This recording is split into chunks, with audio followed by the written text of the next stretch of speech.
Hi, ಕವಿ ಕುಕ್ಕಿಂಗ್ಗೆ ಸ್ವಾಗತ. ಬನ್ನಿ ಇವತ್ತು ಬೇಕ್ರಿನೇ ನಿಮ್ಮ ಮನೆಗೆ ಕರ್ಕೊಂಬಂದ್ಬಿಡೋಣ. ಬಾದುಷಾ ಮಾಡೋದು ಹೇಗೆ ಅಂತ ನೋಡೋಣ. ಮೊದಲಿಗೆ ಮೈದಾ ಹಿಟ್ಟು, 1 ಕಪ್ ಮೈದಾ ಹಿಟ್ಟಿಗೆ 1 ಸ್ಪೂನಷ್ಟು ಬೇಕಿಂಗ್ ಪೌಡ್ರು, ಅಡುಗೆ ಸೋಡಾ 1/4 ಸ್ಪೂನು, 1 ಚಿಟಿಕೆ ಅಷ್ಟು ಸಾಲ್ಟ್. ಇಷ್ಟೆಲ್ಲ ಚೆನ್ನಾಗಿ ಮೈದಾ ಹಿಟ್ಟೊಳಗೆ ಮಿಕ್ಸ್ ಮಾಡ್ಕೊಂಬಿಡಿ.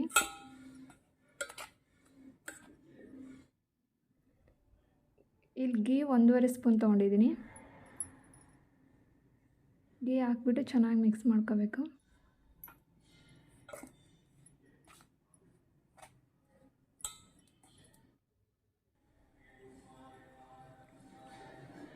ಕೇಸರಿ ಕಲರ್ ಸ್ವಲ್ಪ,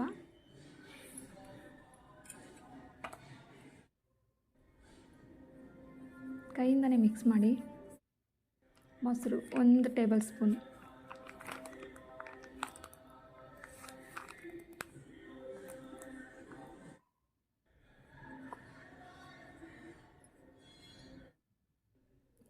ಎಷ್ಟು ಬೇಕು ಅಷ್ಟು ನಿಧಾನಕ್ಕೆ ನೀರು ಹಾಕ್ಕೊಂಡು ಕಲಿಸ್ಕೊಳ್ಳಿ. ಈ ಸ್ಟೇಜಲ್ಲಿ ಇರಬೇಕು. ಚಪಾತಿ ಹಿಟ್ಟು ಥರ ನಾದಕ್ಕೆ ಹೋಗ್ಬೇಡಿ. ಈ ಸ್ಟ್ರಕ್ಚರ್ ಒಳಗಡೆ ಇದೇ ಥರ ಇರಬೇಕು ನೋಡಿ. ನೆನೆಸಿಟ್ಬಿಡಿ, ಒಂದು 10-15 ನಿಮಿಷ ನೆನ್ಕೊಳ್ಳಿ. ಈಗ ಒಂದು ಬಾಂಡೆ ತೊಗೊಳ್ಳಿ. ಸಕ್ಕರೆ ಇಲ್ಲಿ 1 ಕಪ್ಪಿಗೆ 1.5 ಕಪ್ ಸಕ್ಕರೆ ತೊಗೊಳ್ತಾ ಇದ್ದೀನಿ. ಸಕ್ಕರೆ ನೆನೆಯುವಷ್ಟು ನೀರು,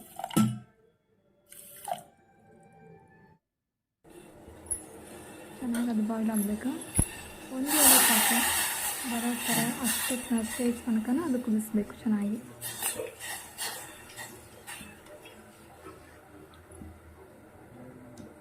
ನೀವು ಮನೇಲಿ ಮಾಡಿ ಹೇಗೆ ಬಂತು ಅಂತ ಕಾಮೆಂಟ್ ಮಾಡಿರಿ. ಚೆನ್ನಾಗಿ ಪರ್ಫೆಕ್ಟಾಗಿ ಬರುತ್ತೆ.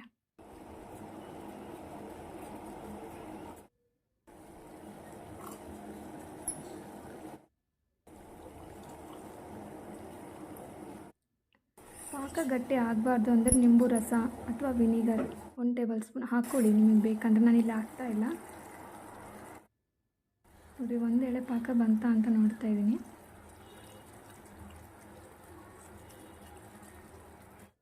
ಇನ್ನು ಸ್ವಲ್ಪ ಈ ಥರ ಬರಬೇಕು ನೋಡಿ.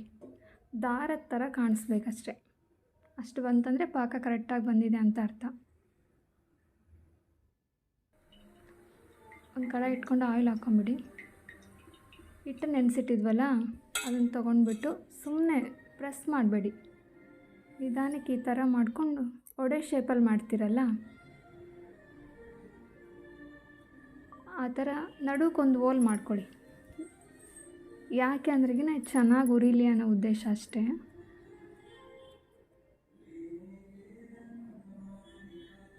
ಆ ಸ್ಟ್ರಕ್ಚರ್ ಹಿಂಗೆ ಇರಲಿ. ಈ ಥರ ಎಲ್ಲ ಮಾಡ್ಕೊಂಡು ರೆಡಿ ಮಾಡಿ ಇಟ್ಕೊಳ್ಳಿ. ಆಯಿಲ್ ಭಾಳ ಕಾದಿರಬಾರ್ದು, ಸ್ವಲ್ಪ ಬಿಸಿಯಾಗಿದ್ದರೆ ಸಾಕು. ಒಂದೊಂದಾಗಿ ಎಣ್ಣೆಯಲ್ಲಿ ಬಿಡ್ತಾಯಿರಿ. ಅದು ಸ್ವಲ್ಪ ಬಿಸಿ ಆದ ತಕ್ಷಣ ಮೇಲೆ ನೋಡಿ ಸೈಜ್ ನೋಡ್ಬೋದು ನೀವು. ಆ ಸೈಜ್ ಹೆಂಗಿತ್ತು, ಈ ಸೈಜ್ ಹೇಗಿದೆ ಅಂತ. ಇನ್ನು ಪಾಕದಲ್ಲಿ ಹಾಕಿದರೆ ಇನ್ನೂ ಚೆನ್ನಾಗಿರ್ತವೆ. ಈ ಥರ ಮೇಲೆ ಬಂದಮೇಲೆ ತಿರುಗಿಸ್ಕೊಳ್ಳಿ. 2 ಕಡೆ ಚೆನ್ನಾಗಿ ಬೇಯಿಸ್ಕೊಳ್ಳಿ. ನೋಡಿ ನಿಮಗೆ ಗೊತ್ತಾ, ಆ ಸ್ಟ್ರಕ್ಚರ್ ಇದ್ರಾಗಿನ ಒಳಗಡೆ ಚೆನ್ನಾಗಿ ಬಾಯ್ಲ್ ಆಗುತ್ತೆ.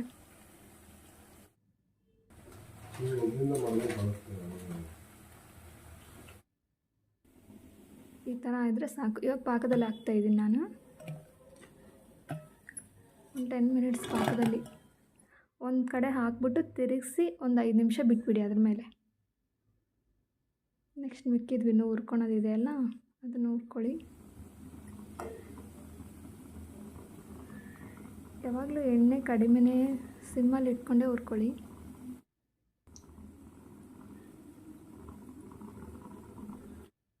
ಒಳಗಡೆ ಜ್ಯೂಸಿ ಆಗಿರುತ್ತೆ, ಹೊರಗಡೆ ಕ್ರಿಸ್ಪಿ ಆಗಿರುತ್ತೆ. ನೋಡ್ಬೋದು ರೆಡಿ ಆದಮೇಲೆ ಈ ಥರ ಇರುತ್ತೆ. ಸೇಮ್ ಬೇಕ್ರಿ ಥರನೇ ಇರುತ್ತೆ. ಬೇಕ್ರಿಲಿ ಬಾದುಷಾ ಹೇಗೆ ಸಿಗುತ್ತೋ ಸೇಮ್ ಅದೇ ಟೇಸ್ಟೇ, ಏನೂ ಚೇಂಜಸ್ ಇರಲ್ಲ. ನೀವು ಮಾಡಿ ಹೇಗೆ ಬಂತು ಅಂತ ತಿಳಿಸ್ರಿ. ನೋಡಿರಿ ಒಳಗಡೆ ನೋಡ್ತಾ ಇರ್ಬೋದು ಜ್ಯೂಸಿಯಾಗಿ ಹೇಗೆ ಕಾಣಿಸ್ತಾ ಇದೆ ಅಂತ. ಲೈಕ್ ಮಾಡಿರಿ, ಶೇರ್ ಮಾಡಿರಿ, ಸಬ್ಸ್ಕ್ರೈಬ್ ಮಾಡಿರಿ.